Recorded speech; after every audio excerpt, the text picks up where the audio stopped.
Something good happened, and within 24 hours, your brain found a way to ruin it. Not someone else, not circumstances, you. The promotion came through, and by evening you were convinced it was a mistake.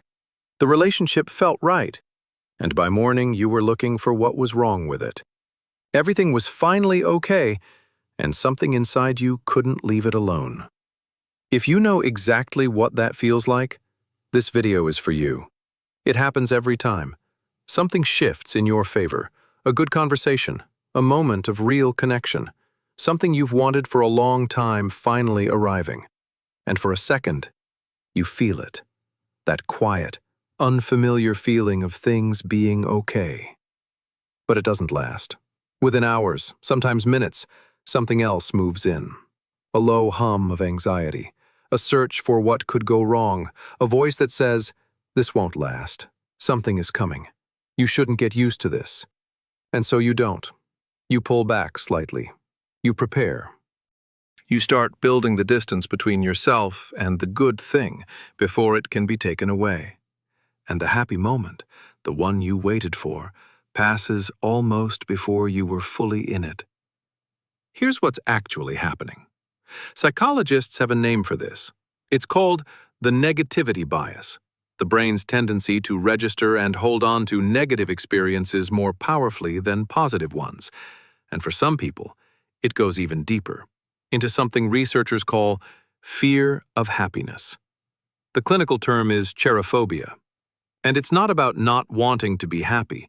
It's about the brain learning, at some point, in some environment, that happiness is a warning sign, that joy is what comes right before the fall.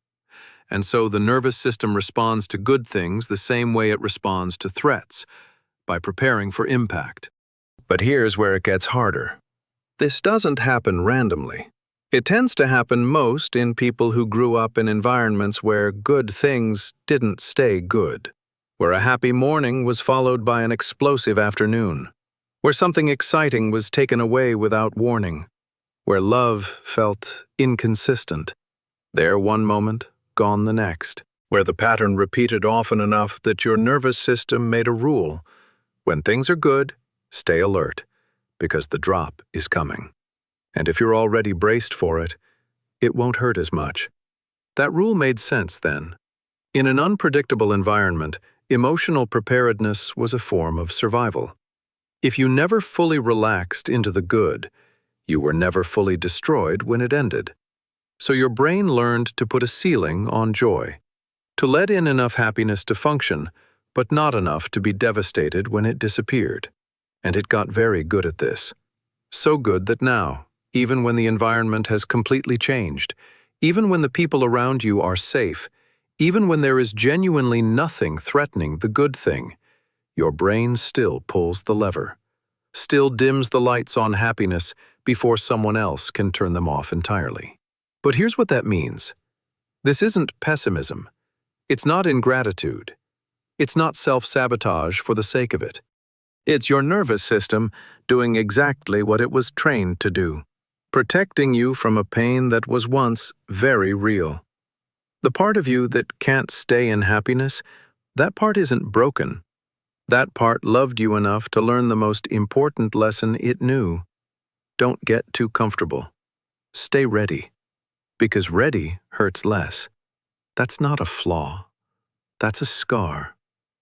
But here's what it costs you.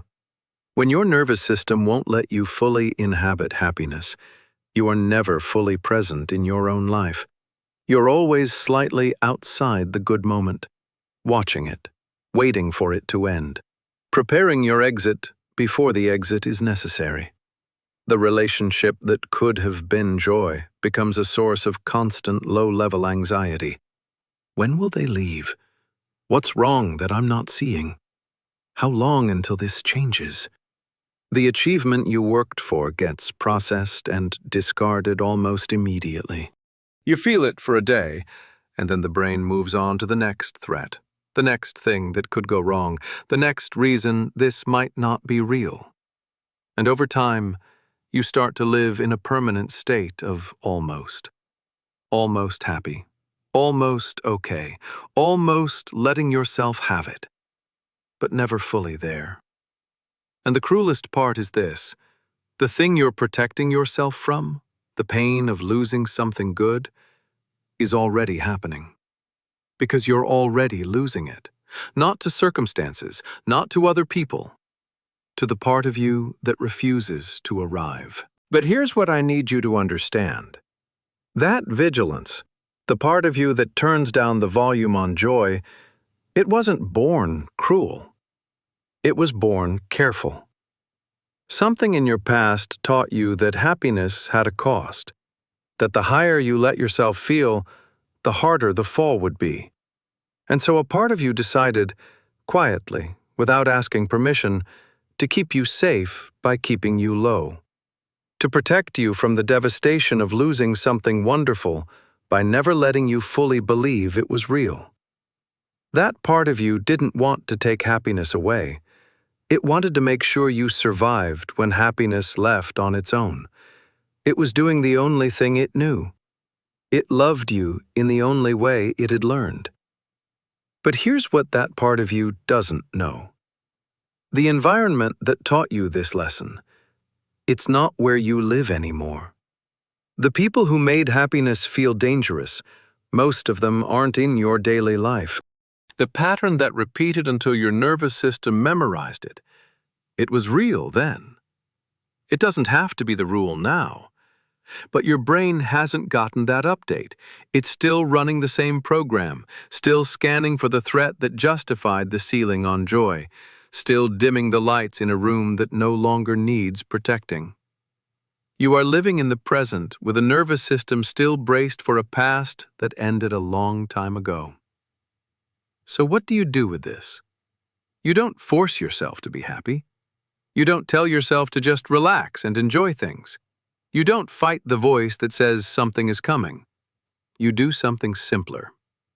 You notice it.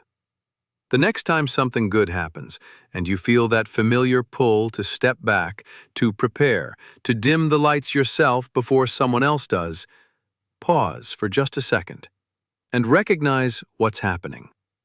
There's my brain again, running the old program, protecting me from a danger that isn't here anymore. You don't have to believe the happiness is permanent. You don't have to stop the vigilance entirely.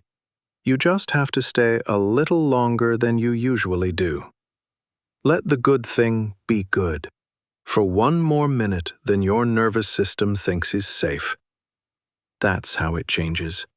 Not with a decision, not with a mindset shift, with 100 small moments of choosing to stay instead of preparing to leave. You deserve happiness that isn't immediately followed by dread. You deserve to be fully inside your own good moments, not watching from the door, not already halfway out, but here, present, allowed. We see you. You are not too broken to be happy. You are just someone whose brain learned to be careful with the things it loved most. That changes now.